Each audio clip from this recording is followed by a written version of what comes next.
Allora, un buongiorno alle nostre ospiti, un buongiorno a Rosaria Capozzi, consigliera regionale Buongiorno, grazie per l'invito. del Movimento 5 Stelle, grazie a lei, e un ben ritrovata anche alla consigliera regionale Maddalena Spagnolo della Lega. Buongiorno. Buongiorno a tutti. Allora, ripartiamo da qua assieme, vado anche a riprendere anche alcuni aggiornamenti rispetto alle manifestazioni e il corteo, anche attraverso poi le riprenderò le pagine del Messaggero Veneto. Resta alta l'attenzione e la preoccupazione chiaramente legata alla partita che si terrà esattamente tra una settimana a Udine. Ripartiamo da qua, riparto da lei, consigliera Capozzi. Come sta vivendo queste ultime giornate, anche le ultime notizie? Ieri insomma, si era parlato di un'autorizzazione da parte del governo italiano al Mossad ad agire in occasione del match, poi risulterebbe essere arrivata dal Dipartimento della Pubblica Sicurezza la smentita su questa presunta presenza di servizi di intelligence stranieri a Udine.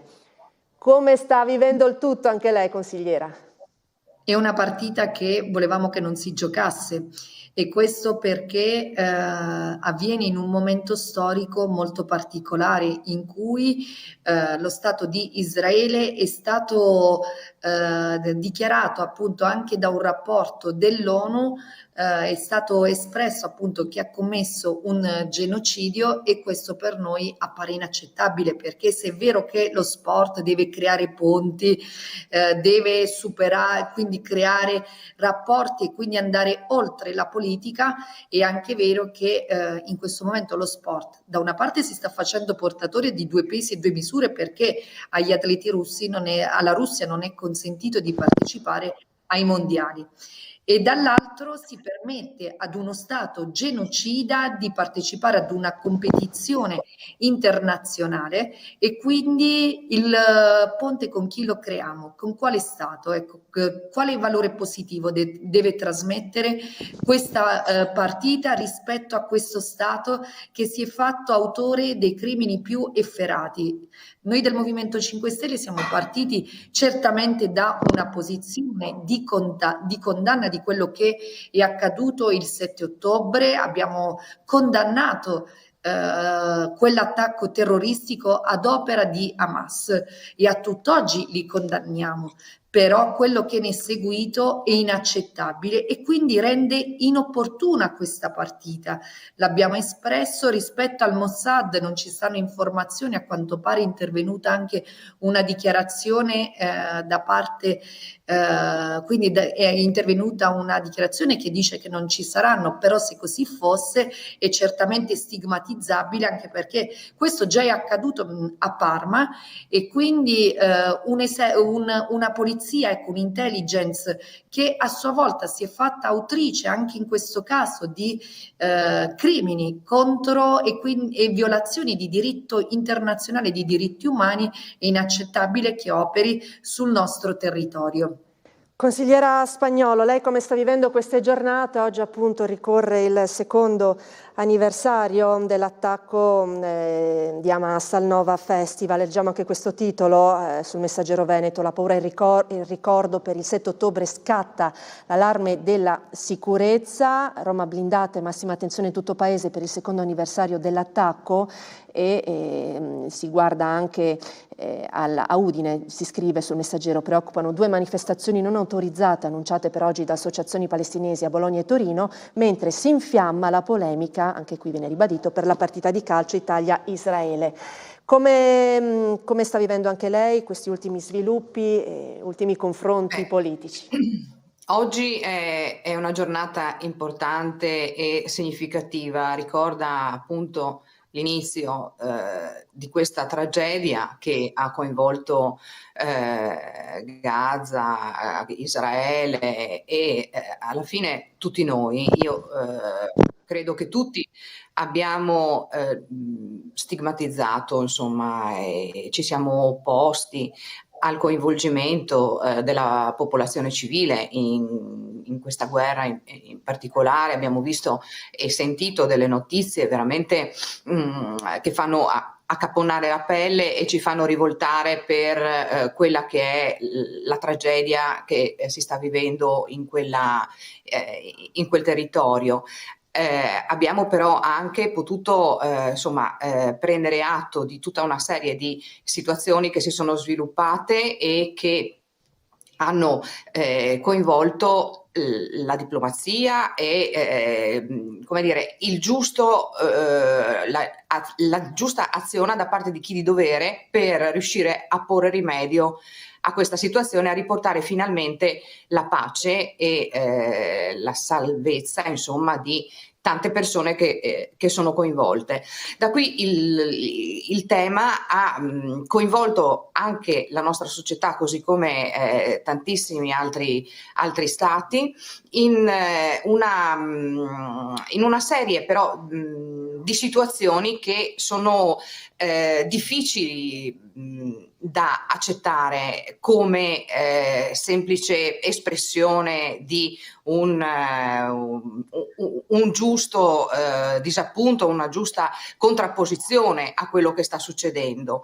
Il tema di Israele e dei palestinesi sta veramente coinvolgendo parte della nostra società in una maniera, ecco, che non è consona e che non porta a risultati, soprattutto per quella popolazione. L'abbiamo visto recentissimamente con la situazione che si è creata con la flottiglia e continuiamo a vederla ogni volta che questo tema viene in qualche modo in essere. Ora abbiamo piena attualità la questione della partita che si giocherà a Udine, e anche qui è vero che la consigliera dice sì, lo sport deve creare ponti, però ci si riporta sempre alla situazione estremizzata che riguarda appunto questa la guerra Israele-Palestina. Io credo che dobbiamo tutti riportarci a questo argomento con più equilibrio. Stiamo vedendo che la diplomazia internazionale sta facendo quello che deve fare. Speriamo tutti che l'accordo che si sta trattando adesso arrivi a buon fine. Ci sono buone speranze che succeda. Quanto prima è necessario che quei territori ritornino alla pace, o comunque riescano a stabilire un giusto rapporto fra le due popolazioni. Ecco, tutto questo deve portarci anche ad affrontare questi temi in una maniera, insomma, un po' più equilibrata, perché abbiamo visto anche tutto quello che è successo con le manifestazioni, tutte le devastazioni che ci sono state, vengono strumentalizzati magari non da tutti i cittadini che partecipano a questo tipo di manifestazioni, che, come dire, siamo tutti, naturalmente è legittimo rappresentare il nostro sconvolgimento per quello che sta succedendo. Ecco, non diventa più legittimo quando poi si approfitta delle situazioni per creare appunto le devastazioni che abbiamo visto accadere. Lascio una replica allora anche su questo, prima poi di ritornare comunque sul tema, continueremo a affrontare altri aspetti, alla consigliera Capozzi, insomma, anche il punto critico più volte anche già espresso dalla consigliera Spagnolo rispetto al modo di manifestare a queste iniziative, no? Come replica, sì. Capozzi?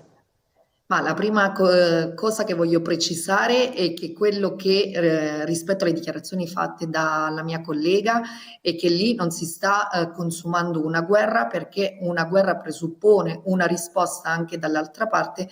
In questo caso parliamo invece di una guerra unilaterale a fronte di un popolo. Ma oggi è il 7 ottobre, ricordo soltanto questo. Ma infatti quella è stata un'azione di un gruppo terroristico, io ripeto, noi l'abbiamo condannato, però non c'è stata una guerra e un esercito che ha risposto agli attacchi da parte di Israele. C'è stato un attacco unilaterale dove si sono colpiti anche obiettivi sensibili, quindi la definizione guerra la trovo inappropriata. Ho apprezzato comunque il tuo equilibrio e la tua onestà intellettuale, ecco, rispetto a quello che sta accadendo, rispetto ad altri tuoi colleghi che hanno delle posizioni abbastanza singolari, ma come quelle sostenute dal nostro stesso presidente Fedriga. Rispetto alle manifestazioni noi del Movimento 5 Stelle riteniamo che è legittimo e deve essere così e deve essere tutelata la libertà di manifestare. Ovviamente condanniamo tutti gli atti di violenza, questi sono inaccettabili e non si può dire che chi compie atti di, cioè non si può generalizzare che quelli che partecipano alle manifestazioni sono automaticamente facinorosi e sostenitori di Hamas. Sono cittadini che il più delle volte scendono in maniera legittima per esprimere il loro dissenso rispetto anche a delle posizioni non prese dal nostro governo, perché ci vuole l'onestà anche per dire che il governo Meloni è rimasto in silenzio per troppo tempo e questo ha destato indignazione da parte di cittadini che non si riconoscevano nella sua posizione rispetto al fatto invece che tanti altri stati hanno condannato in maniera decisa quello che stava accadendo. Soltanto il mese scorso la Premier Meloni è intervenuta al convegno di Rimini dicendo che si è superato il limite. A me onestamente anche questa affermazione indigna, perché qual è il limite? 60.000, 50.000 morti? Qual è il parametro utilizzato dalla nostra Premier per dire che si è superato il limite? Al contrario, invece, ci sono stati altri sempre rappresentanti del governo che, ripeto, di cui ho apprezzato l'onestà, come ad esempio Crosetto, che ha sempre avuto una posizione piuttosto indipendente rispetto a quello che stava accadendo e ha espresso delle condanne nette nei confronti del governo di Netanyahu.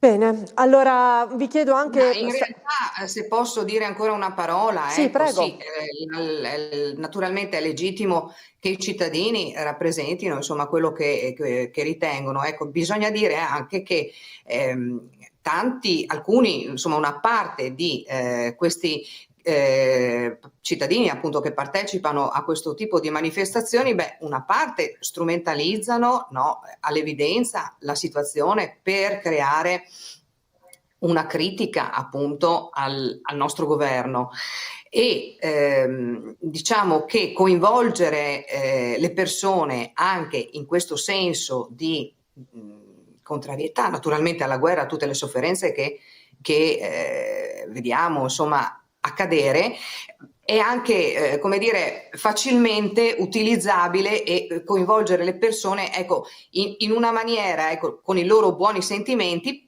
però alla fine finalizzati ad una critica al governo e ad una strumentalizzazione politica che, a mio parere, proprio perché il tema è così importante, così delicato, così doloroso, non ci si dovrebbe permettere di poterlo fare. Ecco. A me questa sembra veramente uno degli aspetti peggiori, ecco, di quello che abbiamo rappresentato con la nostra società, perché il movimento in difesa della pace è una cosa che in linea di principio è una cosa positiva, un movimento che strumentalizza questa importante situazione e delicata situazione per fini politici, ecco, diventa veramente una cosa che non è assolutamente accettabile, e abbiamo visto tutta una serie di strumentalizzazioni di questa situazione anche dalle stesse parole della consigliera. Vediamo costantemente questa critica al governo. Allora io penso che viviamo anche in un mondo in cui sembra che tutto, se non passa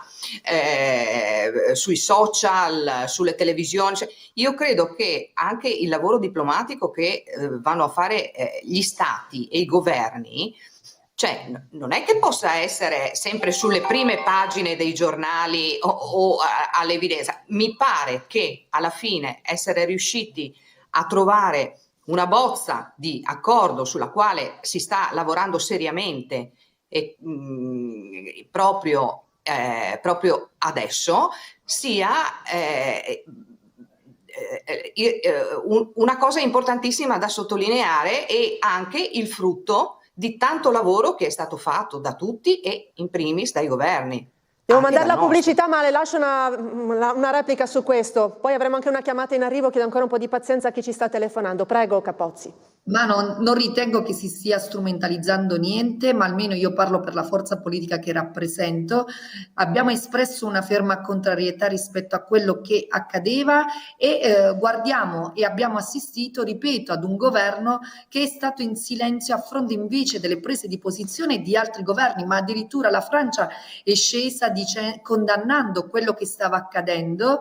Tanti stati sono intervenuti per riconoscere lo Stato di Palestina, il governo italiano è tra i pochi che non lo ha fatto. Quindi, quando si dice di strumentalizzare, io voglio anche partire da questi dati che sono oggettivi rispetto anche a quella che è la politica internazionale. Pubblicità, devo delle assolutamente mandare la pubblicità, brutte rientro, avremo anche condizioni. una chiamata e torneremo comunque a parlare di questo, le lascerò la replica sicuramente ulteriore, consigliera Spagnolo. A tra pochissimo, restate con noi.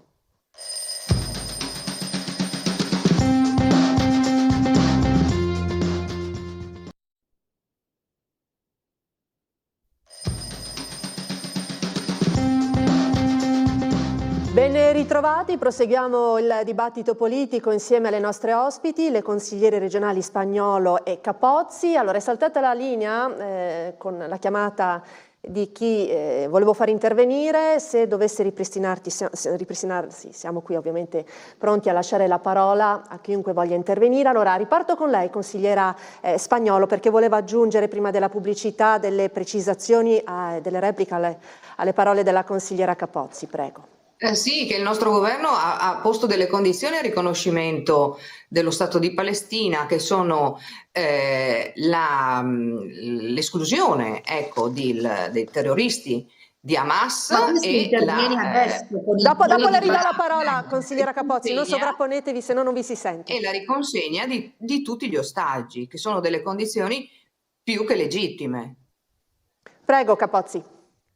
Ma voglio ribadire, questo interviene soltanto adesso perché parliamo del piano di pace Trump, ma prima parliamo di 190, su 193 paesi membri delle Nazioni Unite, 157 hanno riconosciuto lo Stato di Palestina, tra cui la Francia, il Canada e invece l'Italia resta sempre dall'altra parte e in silenzio. Quindi questa è la nostra condanna. Poi rispetto al piano Trump, sul piatto è l'unica possibilità che in questo momento abbiamo per interrompere quello che sta accadendo, quindi non è che siamo contro un piano che quantomeno interrompa questo stato di cose. Poi sui contenuti possiamo parlarne, anche perché gli stessi contenuti non sono conosciuti e quello che sappiamo rispetto a questo piano è quello che circola sugli organi di stampa. L'unica cosa che ci auguriamo è che in tutto questo processo complicato ci sia una parte attiva da parte del popolo palestinese. Leggiamo anche nelle pagine del Messaggero Veneto, insomma, Parolin, per esempio sul piano statunitense, il segretario di Stato Vaticano, il cardinale Pietro Parolin, ha detto coinvolga i palestinesi, qualunque piano che coinvolga il popolo palestinese nelle decisioni sul proprio futuro e permetta di finire questa strage liberando gli ostaggi, fermando l'uccisione quotidiana di centinaia di persone, è da accogliere e sostenere. Però andiamo anche a leggere il titolo sul via ai negoziati a Sharm el Sheikh, il diktat di Trump, agire in fretta, il primo obiettivo sarà il rilascio degli ostaggi e la tregua, il team di Hamas ha chiesto la liberazione dei cosiddetti Big Seven, bocche cucite in Egitto, intanto l'IDF continua a bombardare Gaza, intanto nelle scorse ore anche l'ANSA, come ha intitolato nel suo sito e fa presente nell'articolo nel suo sito, insomma il primo round di negoziati si è chiuso in un clima positivo, Trump ha detto nelle scorse ore Hamas ha accettato cose importanti, nessuna tensione con Netanyahu, ma ovviamente si procede a piccoli passi e vedremo quale sarà l'evoluzione. Anche lei, consigliera Spagnolo, quanta fiducia ha nella possibilità di concretizzare almeno i principali punti di questo piano? Poi richiederà Io credo tempo, che sia assolutamente necessario arrivare alla tregua e soprattutto alla pace. Credo che siamo andati oltre con questa situazione, ecco, terribile. Penso anche che la grande difficoltà di questa situazione sia quella di avere a che fare con Hamas, con il terrorismo, con delle strutture che non possono continuare ad esistere, no? Non possiamo avere a che fare con i terroristi che addirittura governano degli stati. Ecco, questo è un dato, ecco, di cui dobbiamo tenere in conto, per cui quando si dice che Hamas non dovrà far parte del governo, degli accordi, eccetera, mi trova solo che d'accordo, voglio dire, con i terroristi ce l'hanno sempre detto, ce l'hanno sempre dimostrato, non si può trattare con i terroristi, il terrorismo va combattuto, perché non può avere una parte nel nostro presente e nel nostro futuro. Allora, Dobbiamo abbiamo una assolutamente chiamata renderci conto e salvare la parte buona, naturalmente, delle società civili che probabilmente sono soggiogate da questo tipo di regimi. Certo, riuscire a liberare queste stesse società civili da questi terroristi che si impadroniscono dei governi, credo che sia la parte più complicata. Abbiamo una Ma chiamata io in vedo arrivo, la difficoltà. tra poco torno da lei, consigliera Capozzi, mi scusi, abbiamo una chiamata in arrivo, vediamo se è la stessa persona che ci stava contattando pochi minuti fa oppure no. Buongiorno, con chi parliamo? Sì, buongiorno, mi sentite? La sentiamo, non so se era lei qualche minuto fa. No, non ero io, sono Carlo da Trieste. Benvenuto Carlo, prego. Innanzitutto un saluto a lei e alla redazione, sempre efficiente, sempre veramente deliziosa proprio in tutta la struttura, no? Grazie. Un saluto ai gentili ospiti e un saluto a tutti i telespettatori di Sveglia Friuli. Allora, a me quello che intervengo, perché sinceramente non volevo intervenire, però quello che mi ha colpito un po' è il provincialismo della classe politica italiana, perché fondamentalmente si parla giusto per parlare ma senza cognizione di causa.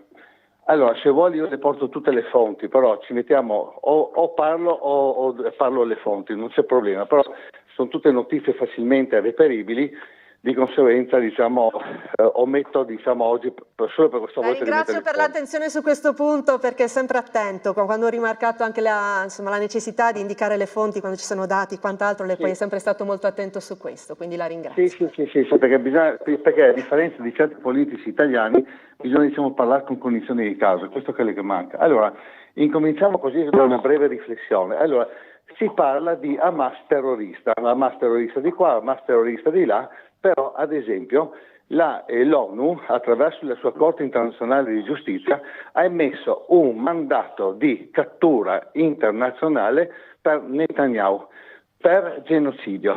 Non l'ha emesso per Hamas, l'ha emesso solo per Netanyahu. Il più alto dirigente funzionario dell'ONU, in una conferenza stampa internazionale, ha dichiarato queste parole testuali, che i palestinesi hanno il diritto, ripeto, hanno il diritto di difendersi da Israele in qualsiasi maniera. Voglio ricordare che ad esempio Francesca Trento, un'altra funzionaria dell'ONU, impegnata come incarico ufficiale nel far emergere l'assassinio di bambini e donne palestinesi, è stata messa sotto sanzioni americane e israeliane. Allora già qua siamo sotto, come potrei dire, c'è qualcosa da discutere. Se così Netanyahu fosse così verginello come la politica italiana vorrebbe farlo passare, Hamas sarebbe il cattivone, dovrebbe semplicemente presentarsi come ha fatto Berlusconi ad esempio davanti alla giustizia internazionale con un buon avvocato a provvedere, no? Questa è la prima riflessione. La seconda riflessione è che se noi guardiamo l'offerta fatta ad Hamas, che poi tra l'altro è cosa notoria, andatevi a vedere le rassegne stampa israeliane, che il governo israeliano ha pagato la corrente di stalaniti all'interno di Hamas, perché è diviso in correnti, come l'ex democrazia cristiana, per creare questo casus belli. Questo anche non se ne parla, senza contare che l'Italia ha una bruttissima diciamo, reazione, perché nulla si parla sul fatto che questo governo, come gli altri governi precedenti, è sotto il vincolo della legge numero 90 del 2005. La legge 90 del 2005 dice fondamentalmente questo concetto, che qualsiasi malefatta, questa è una mia interpretazione, non è proprio malefatta ma la correggo subito, cioè che l'Italia sostiene militarmente, economicamente diciamo tutto l'apparato israeliano in fase di guerra. Allora qua già siamo complici e questo non va bene, perché un governo maturo avrebbe prima di tutto abolito quel tipo di legge e poi avrebbe trattato a livello internazionale. Senza contare che il 10% del gas italiano, cioè ogni mattina quando noi ci facciamo il caffè, è un gas rubato ai palestinesi da questo governo malfattore, allora lì diciamo siamo complici di ricettazione. Allora, questa è chiaro una parte del suo pensiero, devo lasciare la replica, chiaramente su tutti i vari aspetti, le fonti non ho tutto il polso, chiaramente lasciamo qui aperte i commenti, ma anche sì, poi ha ragione, saluto tutti, buona giornata. A lei, nelle precisazioni dovute, al di là poi anche di Hamas, la possibilità di difendersi con gli atti di violenza in ogni caso, come si è arrivati anche a questo attacco, niente giustificabile, però ripartiamo un po' anche dalla posizione di Netanyahu, anche rispetto ai crimini di guerra ai crimini di cui è accusato, per cui è stato insomma disposto anche in precedenza questo arresto, no? Queste accuse che citava anche il nostro telespettatore. Partiamo da qua, cosa se la sente di dire? Non so da chi devo ripartire, da Spagnolo? Sì, io intanto saluto il cittadino che ha chiamato, devo dire che ogni volta forse da Capozzi, non ricordo chi dovevo scusate, poi È uguale, non è un problema, ecco. Crimini di guerra, che poi si parla della Corte Penale Internazionale e quant'altro anche negli anni passati, no? Per cui anche tutta questa... E tocchiamo questo argomento, questo cittadino insomma che è così solerte, interessato, insomma chiama e riferisce appunto che le nostre notizie sono parziali e che ci sono ben altre fonti alle quali riferirsi per riuscire a venire fuori da questa situazione. Ecco, io credo che tutto sia parziale, quello che è a nostra conoscenza. Noi abbiamo delle notizie appunto parziali sulle quali insomma cerchiamo di fondare un nostro giudizio oggettivo, però ecco, ci sono dei dati che prescindono, insomma, ci è arrivata, benché descritta e filmata la situazione purtroppo del 7 ottobre, ci arrivano tutta una serie di immagini, di notizie, ma è sempre tutto parziale. Allora io credo che il processo sull'accaduto verrà sicuramente fatto a bocce ferme. Sicuramente adesso non siamo in grado di dare più giudizi diciamo più di tanto consapevoli. Sappiamo che c'è stata un'aggressione, c'è stata una difesa, c'è stata una progressione insomma del conflitto e finalmente adesso ci sono delle prospettive di chiusura insomma di questo conflitto, sulla quale dobbiamo assolutamente concentrarci e lavorare. Sicuramente i processi verranno fatti, adesso io credo che nessuno di noi sia in grado di farlo in maniera oggettiva e consapevole, se non a grandi tratti, che sono quelli appunto che ci consentono di dire che il legittimo diritto di uno Stato di difendersi è emerso in seguito agli eventi appunto del 7 ottobre, di cui oggi ricorrono i 2 anni. E poi insomma tutta una serie di situazioni che evidentemente sono esplose dopo decenni di tensioni che non sono state evidentemente sopite. Il diritto di difendersi, ma ambo le parti, le stragi colimano male con il diritto di difendersi. La rilascio su questo un commento a Capozzi, immagino. Ma infatti a me fa ribrezzo l'idea di sentire il diritto di difendersi, perché 65.000 morti non mi sembra che parliamo di difesa, distruzione incondizionata di un territorio non mi pare difesa, così come la fame usata come strumento di guerra non mi pare difesa. Ecco, secondo me la difesa poteva essere legittima inizialmente, eppure c'è un diritto internazionale che impone delle regole, e tra queste regole vi è proprio il rispetto dei diritti umani che sono stati violati in maniera palese.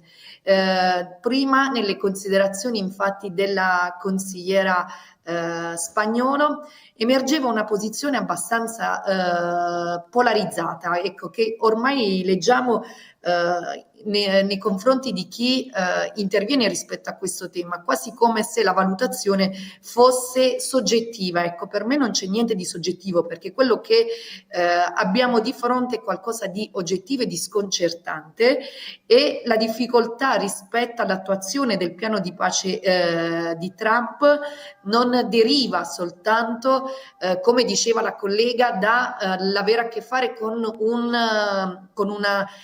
un gruppo terroristico, quello di Hamas, ma anche dall'avere a che fare con un governo criminale, perché in questo momento i ministri di estrema destra del governo di Netanyahu minacciano proprio le dimissioni a fronte di quello che potrebbe essere, di quelli che potrebbero essere i passi rispetto al piano Trump. Leggiamo proprio il titolo sul Messaggero Veneto su questa minaccia di dimissioni. Benguir, Smotrich pronti all'addio dopo il rilascio degli ostaggi. I leader della sinistra non permetteranno loro di sabotare l'accordo di pace. Comunque ci sono chiaramente le tensioni politiche. Comunque rispetto anche a questo commento critico anche sui politici nostri italiani, no? Su voi referenti politici, il nostro telespettatore, e anche sul ruolo dell'Italia nei confronti di Israele, che abbiamo sentito nelle sue considerazioni, cosa ha desiderato ulteriormente replicare, se c'è qualcosa? C'è comunque questo senso di sfiducia, no? Che trapela anche da questa telefonata. Spagnolo. Ma io penso che adesso su questa questione ci sia da dire che è necessario che si arrivi alla conclusione, insomma, di questo accordo, a portarlo avanti, al cessate il fuoco, alla tregua, e poi a esaminare tutta la complessiva situazione. Questo in primis, e penso che sia una svolta importantissima che c'è stata proprio recentemente e che sia assolutamente da perseguire. Penso che il nostro governo faccia il suo, abbia fatto il suo e continui a fare il suo. Penso anche che per riuscire a dirimere questo conflitto che va avanti da decenni, ecco, siamo arrivati in questo punto di assoluta crisi, devastazione, tragedia, dobbiamo assolutamente rimettere le cose a posto, rimettere le persone in salvo e poi ragionare debitamente su come, su che organizzazione, che struttura, che società andranno a rivestire, insomma, questi popoli, che riconoscimento, e insomma tutto un lavoro diplomatico, insomma, che dovrà essere fatto, e ci saranno anche poi i giudizi della storia, ma una volta che avremo delle cose, insomma, dei dati oggettivi e completi, ecco, sul quale fare giudizi, insomma, credo adesso la priorità è arrivare alla conclusione dell'accordo. Le persone che sono state rapite che tornino a casa, e che si cerchi appunto di dare una struttura sociale a questi territori.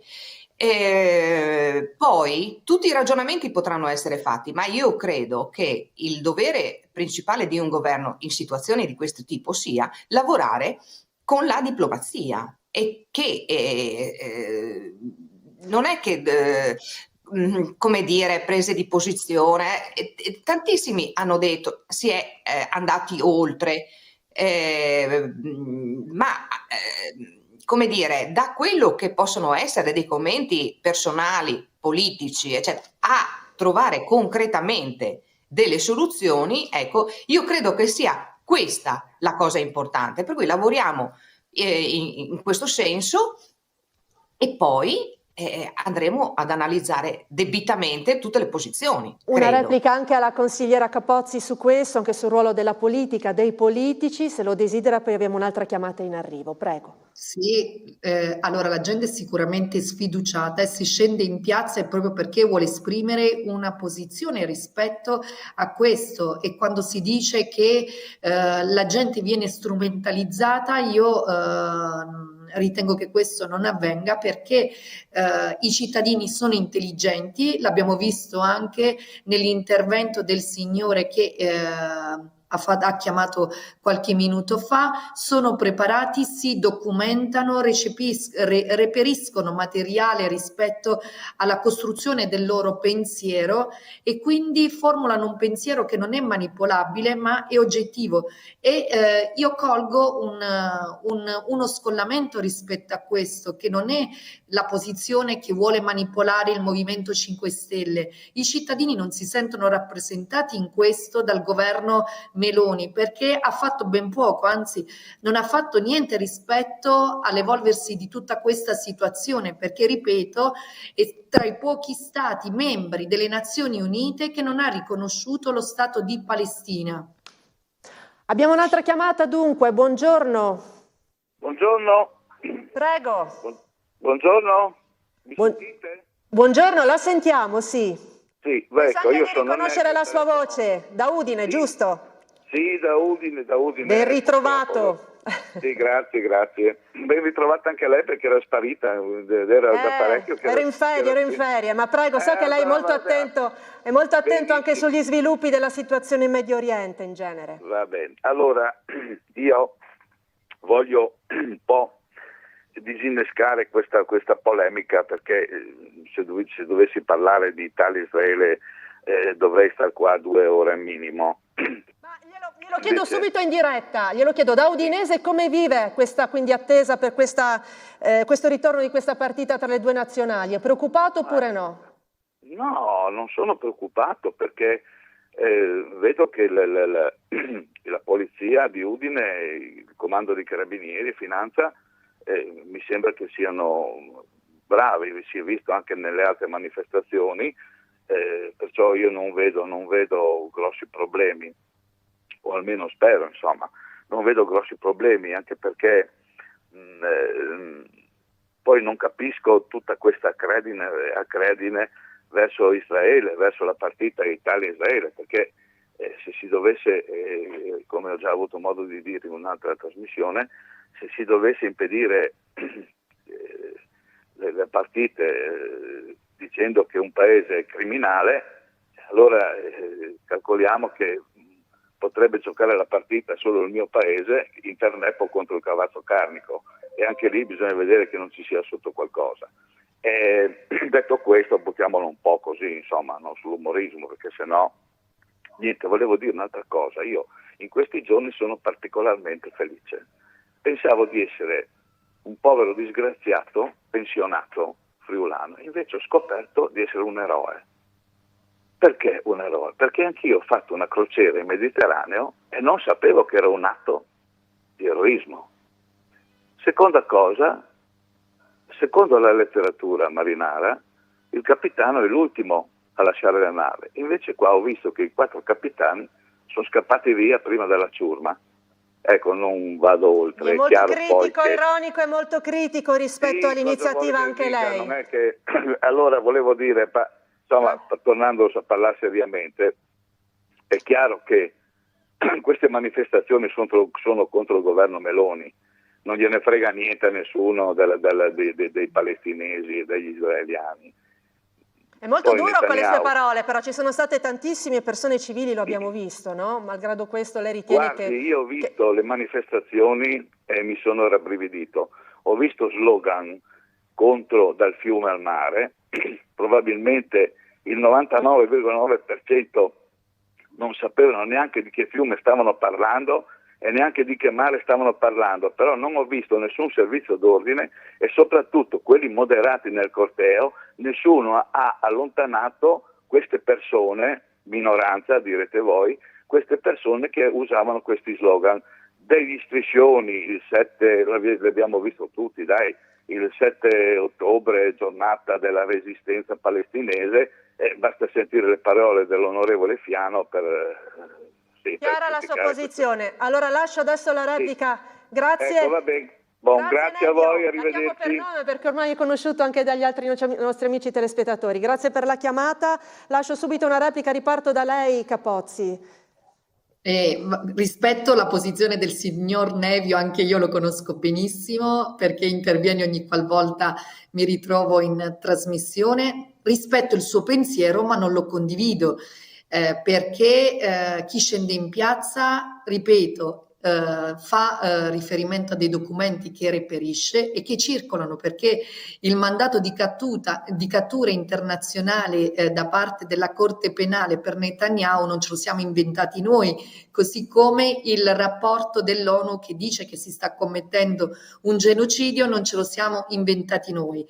Rispetto alle manifestazioni e al fatto che debbano essere gli stessi manifestanti a marginalizzare chi è facinoroso, ritengo che anche rispetto a questo non ci troviamo d'accordo, perché non deve essere il manifestante a marginalizzare nessuno, ma ci stanno le forze dell'ordine che devono intervenire e che intervengono efficacemente, perché ripeto, quello che accade non può essere generalizzato, ma sono delle singole persone che decidono Questo è vero, però la presa di distanza, come è avvenuto anche per gli striscioni lo striscione sul 7 ottobre, c'è poi una parte anche che ha stigmatizzato questo gesto, no? Da parte di organizzatori, quindi comunque anche da parte degli organizzatori penso personalmente, qui mi permetto di aggiungere il mio pensiero, sia importante poi prendere le distanze per dare comunque un messaggio, no? Così come non ho anche se si tratta di episodi di minoranze, sì. Però anche da parte forse degli stessi organizzatori è importante dare questi segnali, credo. Siamo tutti delle persone misurate, non possiamo condividere appunto quelle situazioni né queste manifestazioni estreme. E ultimo passaggio rispetto all'ironia espressa, rispetto anche alla flottiglia, alla spedizione, ecco, della Global Sumud Flottiglia, io mi sento invece di dire che si trattava di una spedizione umanitaria fatta da attivisti, persone che liberamente hanno scelto di portare, di mettere a rischio la loro vita e quindi di portare aiuti umanitari al popolo palestinese. Si sono imbarcati 4 rappresentanti delle varie forze politiche, di cui anche un nostro parlamentare, Marco Croatti, e volevano trasmettere un messaggio importante, perché poi si fa subito a dire il capitano della nave è l'ultimo ad abbandonarla, ma ci troviamo di fronte a un governo che li ha dichiarati terroristi, che in acque internazionali li ha attaccati e che loro comunque con la loro presenza volevano far sentire il peso di uno Stato assente.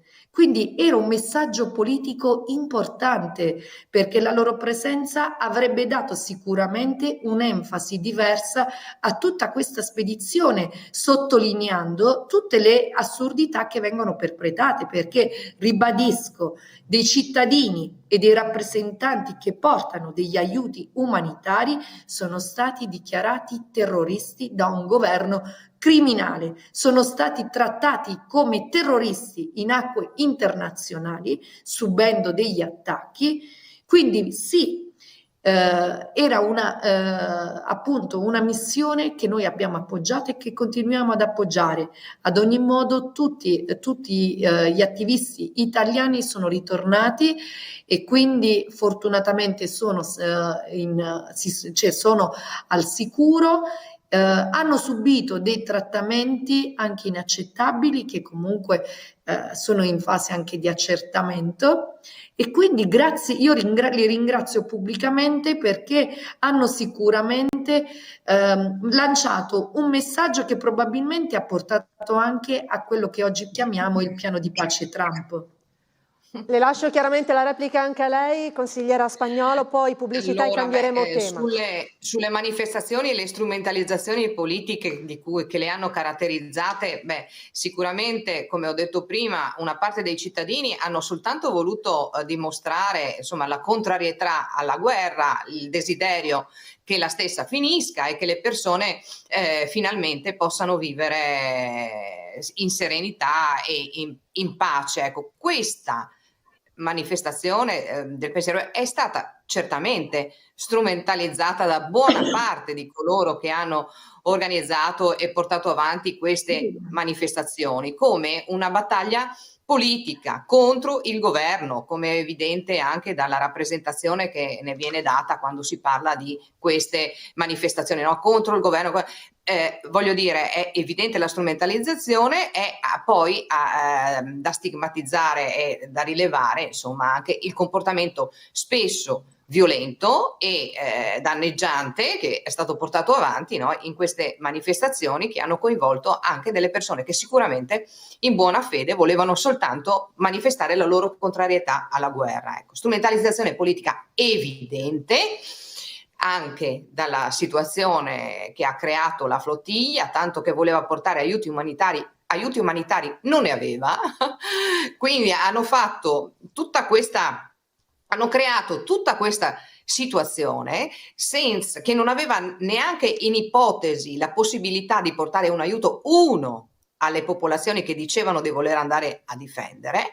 Si sono avvicinate a Gaza con la tutela anche dei nostri militari, che ad un certo punto naturalmente hanno detto anche se volete proprio andare. Tutela che è intervenuta dopo, perché solo lo Stato spagnolo ha hanno dimostrato tutta la loro anche pochezza proprio nella conclusione di questa assurda situazione, con i 4 parlamentari che prendono e ritornano immediatamente a casa, lasciando là tutti gli altri. Allora, rendiamoci conto di quello che sono stati in grado di fare effettivamente con questa missione, che l'unica, poi il risultato era anche di significato e di l'unico dato intervento. Così che viene magari riconosciuto è che abbia proposto un focus su quella situazione. Non c'era il focus su quella situazione. Lei ritiene che non ci fosse il focus sulla situazione? Il carico di aiuti era per quanto possibile limitato, se ne è parlato di questo, ma il carico di mobilitazione, di voglia di intervento anche da parte civile è inequivocabile comunque con questa iniziativa. C'è stata non una sta mai il mobilitazione, dibattito, ma non si può negare questo. Sì, secondo voi questa cosa, è stata una cosa fatta, organizzata, che poteva essere in grado di dare una mano, che poi alla fine, se il fine ultimo è quello in grado di dare aiutare una i palestinesi, c'era anche solo in ipotesi la possibilità che potessero aiutare un solo palestinese? Non c'era. È stata solo una grande presentazione alla fine, perché hanno dimostrato che ci troviamo ad avere a che fare con un governo criminale che attacca delle navi in acque internazionali. È simbolico, hanno acceso un faro importante su quello che sta accadendo. Ma è simbolico cosa? Sarebbe stato simbolico forse andare a Gaza a combattere, ma cosa mi fate la flottiglia? Ma infatti non dovevano combattere, sono andati lì, dovevano avere accesso, perché il messaggio è di pace, guai se avessero combattuto.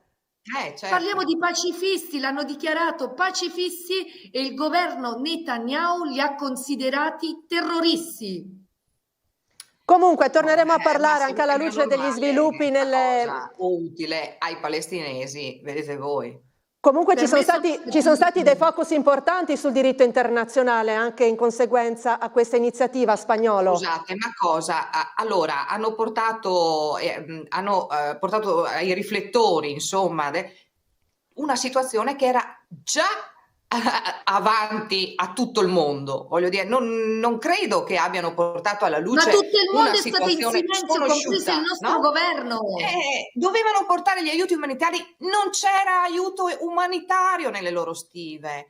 dovevano il fare i governo pacifisti Meloni ha condotto delle nudi azioni e diplomatiche in duri, queste come si settimane. dice, e sono scappati appena hanno potuto. Ma dai. No, questo Cioè, no, metto le mani avanti su questo, anche scappati appena potuto, il resto è una sua opinione, ma alla luce di quanto avvenuto ce ne sono stati tanti aspetti, ci sarebbero tanti da approfondire. Non spetta a me il dibattito, lascio però l'ultima battuta su questo, poi rientreremo perché vi tratterrò ancora una quindicina di minuti, vorrei parlare con voi di sanità, un altro tema molto sentito dalla popolazione.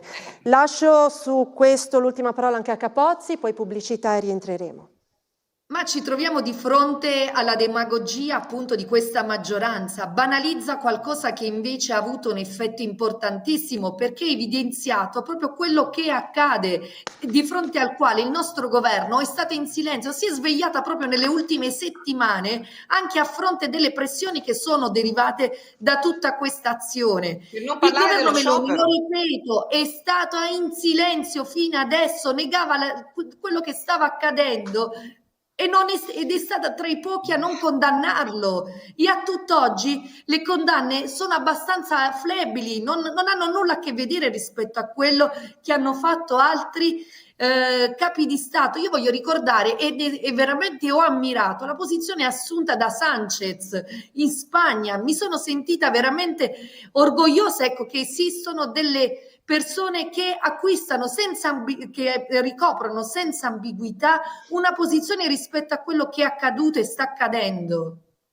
Allora, pubblicità, rientreremo tra poco, restate ancora con noi amici telespettatori, pochi secondi.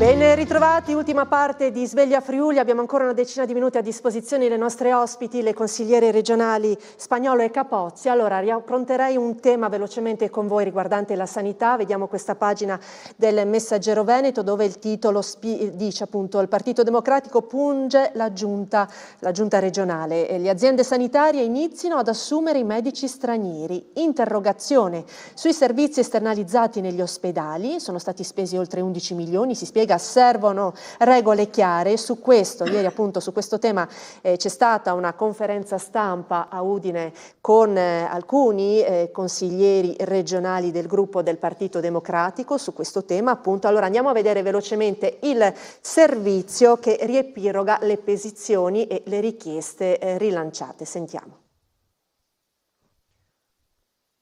Dovremmo avercelo. Depositata lo scorso 4 settembre un'interrogazione da parte dei consiglieri regionali del Partito Democratico a firma Moretti, Carli, Conficoni, Fasiolo, Russo e Cosolini, indirizzata al presidente regionale Fedriga, ha oggetto la domanda: perché le aziende sanitarie del Friuli Venezia Giulia non assumono direttamente i medici stranieri attualmente reclutati da aziende esterne al sistema sanitario regionale in alcuni presidi ospedalieri della nostra regione?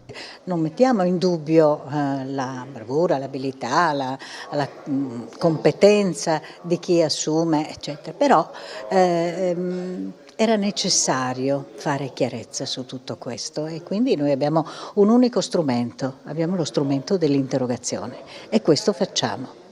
Alla base dell'interrogazione la notizia dell'assunzione non diretta da parte delle aziende sanitarie di medici stranieri, ma attraverso la società esterna eHealth SRL. Noi sosteniamo che il sistema pubblico vada consolidato e quindi riteniamo che debba essere una scelta prioritaria quella di assumere all'interno del sistema pubblico, proprio perché trasferendo risorse si trasferiscono anche le competenze delle persone che a volte addirittura il sistema pubblico lo lasciano per andare a lavorare nel privato. Davo prima in conferenza stampa un dato che è che rispetto alla spesa nazionale per le esternalizzazioni, la spesa del Friuli Venezia Giulia, che vale 11 milioni, sono dati dell'ANAC dell'anno scorso, quindi sono dati che andrebbero anche aggiornati, vale l'11% della spesa nazionale per una regione che invece ha una popolazione del 2%, no, rispetto alla popolazione italiana. La preoccupazione principale resta quella della nascita di contenziosi avviati da alcuni di questi medici contro le aziende sanitarie del Friuli centrale e del Friuli occidentale, possa avere ripercussioni negative su tutto il sistema, bypassabili con la possibilità di assunzione diretta, evitando anche l'emersione di un danno erariale. Sì, è un tema che abbiamo posto all'assessore Riccardi con questa specifica interrogazione, preoccupati del fatto che in regione, sulla base del contratto esterno che alcune aziende sanitarie a Pordenone piuttosto che in Friuli Centrale hanno fatto sul tema dei medici stranieri, ci sono contenziosi che rischiano di vanificare questo tipo di contratto. La nostra preoccupazione è quella, vorremmo che la nostra regione, come altre regioni hanno fatto, dalla provincia autonoma di Bolzano alla Calabria alla Sicilia, assumano direttamente medici stranieri a servizio appunto del sistema sanitario regionale.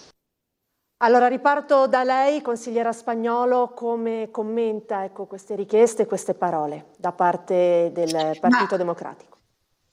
Allora, per quanto riguarda la presenza del privato nel nostro sistema sanitario, i dati che lo riguardano sono assolutamente rassicuranti per quanto riguarda il mantenimento dei livelli dovuti da parte della nostra regione ed anzi il collocamento della nostra regione tra i livelli più bassi di percentuale di utilizzo del sistema dei privati nella sanità. Per cui la questione diciamo va posta nella debita consistenza che ha. La questione dei medici stranieri, era venuta, si è parlato più volte di questi medici stranieri che vengono assunti dalle cooperative e vediamo lavorare insomma nei nostri ospedali. Allora devo dire che uno dei primi esempi di questo è stato proprio il pronto soccorso dell'ospedale di Latisana, e dove insomma hanno operato per un po' di tempo. E devo dire che, come anche sottolinea lo stesso assessore oggi nel Messaggero, il gradimento nei confronti di queste figure è elevato, per cui abbiamo visto che operativamente riescono a dare insomma le risposte che devono essere date. L'assessore prende anche posizione sul tema delle esternalizzazioni, che riportate appunto a quanto detto adesso sui dati rassicuranti che mantiene la nostra regione, costituiscono anche uno dei modi che ci consente di prestare il servizio sanitario quanto migliore possibile in questa fase in cui ancora il numero dei medici è basso. Ora si conta di superare insomma questo tipo di problematica, ma nel frattempo ecco il ricorso all'esternalizzazione consente appunto di mantenere i servizi che si erogano, per cui correttamente vedo anche che l'assessore leggo le parole proprio di questo titolo, di questo articolo che ha citato, consigliera. Dunque sì. L'assessore regionale alla salute Riccardo Riccardi che ha detto investimenti sul personale, la regione al vertice in Italia, si è espresso appunto sul report di Agenas, ha detto abbiamo il numero più alto di dipendenti in rapporto alla popolazione e poi se ho bisogno di unità in più o esternalizzo oppure devo chiudere i servizi, e questo quello che vogliono i DEM, è l'interrogativo che c'è appunto in questo virgolettato. Lascio le parole su questo anche ovviamente alla consigliera Capozzi prima di lasciarvi andare. Avremmo avuto anche qui insomma bisogno di più tempo per approfondire il tutto, ma è già utile sapere un po' un commento di sintesi rispetto alla proposta anche del PD su questi aspetti insomma importanti per la sanità. Prego Capozzi. La sanità continua ad essere il nervo scoperto di questa giunta, perché è vero quello che dice Riccardi, che siamo la regione che ha più dipendenti e quant'altro, che investe di più, oserei anche dire, ma è anche la regione che presenta più criticità, quindi da qualche parte qualche falla ci sta, perché se il servizio continua ad essere ancora inefficace per i nostri cittadini, alcuni dei quali rinunciano alle cure, altri ancora emigrano verso altre regioni perché le liste d'attesa continuano a essere improponibili, servizi che vengono esternalizzati, quindi qualcosa non funziona. Rispetto alla proposta del PD la trovo coerente e condivisibile, perché il caso di Latisana fa storia proprio nella nostra regione. C'erano medici argentini e si era posto, anzi era nata la questione innanzitutto dal punto di vista retributivo, per cui alcuni di questi hanno intrapreso anche delle azioni perché erano sottopagati.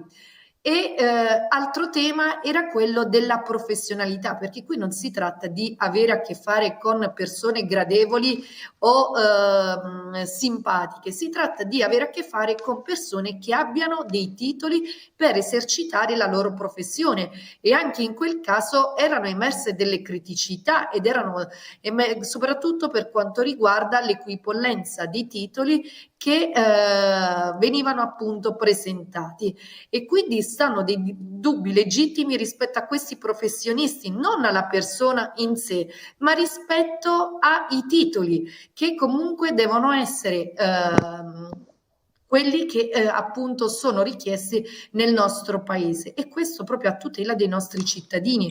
Quindi trovo anche io incredibile che la valutazione di questi medici sia affidata a delle cooperative, quando sappiamo che queste cooperative hanno commesso qualche sbaglio, ed è emerso anche dalla stampa che ne ha denunciato alcune di queste situazioni. Anche qui non si può fare di tutta un'erba un fascio comunque, no? Quindi abbiamo capito il suo ragionamento d'insieme. Ho detto che qui non si tratta di valutare la persona, ma io parlo di titoli, quindi per me la professionalità non passa attraverso la valutazione di cooperative, deve passare attraverso le nostre aziende sanitarie.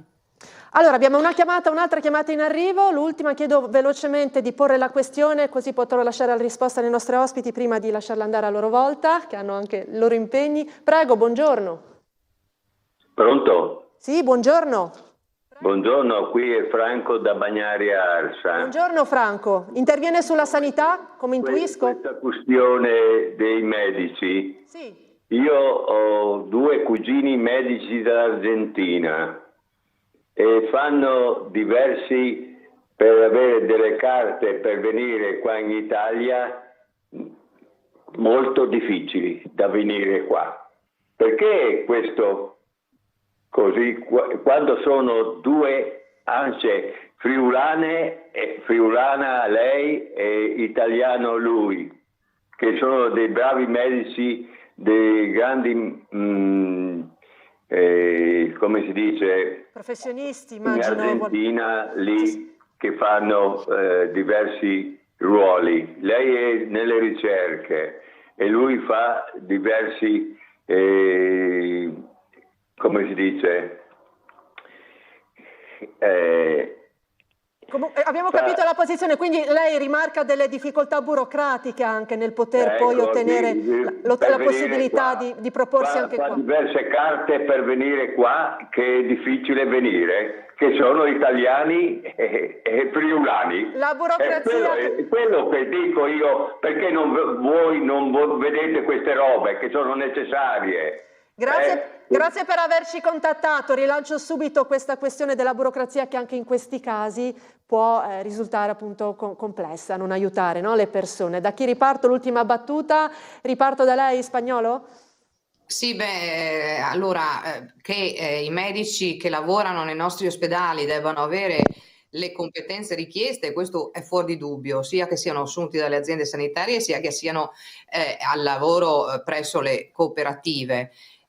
Quando parlavo del gradimento che hanno avuto i medici argentini qui nel pronto soccorso di Latisana, intendevo gradimento dal punto di vista apprezzamento professionale, naturalmente, non insomma altre situazioni per cui ecco, le nostre strutture continuano ad erogare il loro debito servizio anche con l'ausilio di queste persone, anche con l'ausilio delle esternalizzazioni quando non è possibile farlo con i medici direttamente assunti, e questo è un momento transitorio fino a quando finalmente si porrà rimedio alla carenza dei medici, che attualmente devo dire anche quella degli infermieri non è certamente migliore.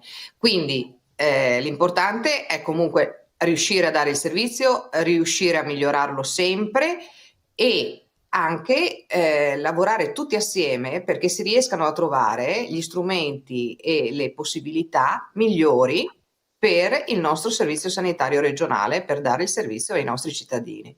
L'ultima battuta chiaramente la lascio anche a lei, consigliera Capozzi. Ma sulla sanità, io ripeto, rappresenta il nervo scoperto di questa giunta, rappresenta il suo fallimento dal punto di vista gestionale, perché le criticità continuano a permanere. E voglio aggiungere un altro passaggio: se questi professionisti sono disponibili nelle strutture private o comunque sono reperibili, quindi da esternalizzazioni, vuol dire che i professionisti ci sono e dovrebbero essere invece ad assunzione diretta nelle strutture sanitarie pubbliche. Quindi quello che vediamo è che si continua a investire, si continua a svilire anche alcuni servizi e si continua a non avere risultati. Questo è sotto gli occhi di tutti. Grazie anche per esservi trattenute un pochino in più del previsto, grazie alle nostre consigliere regionali Maddalena Spagnolo e Rosaria Capozzi. Ci riaggiorneremo come sempre sugli sviluppi internazionali e locali.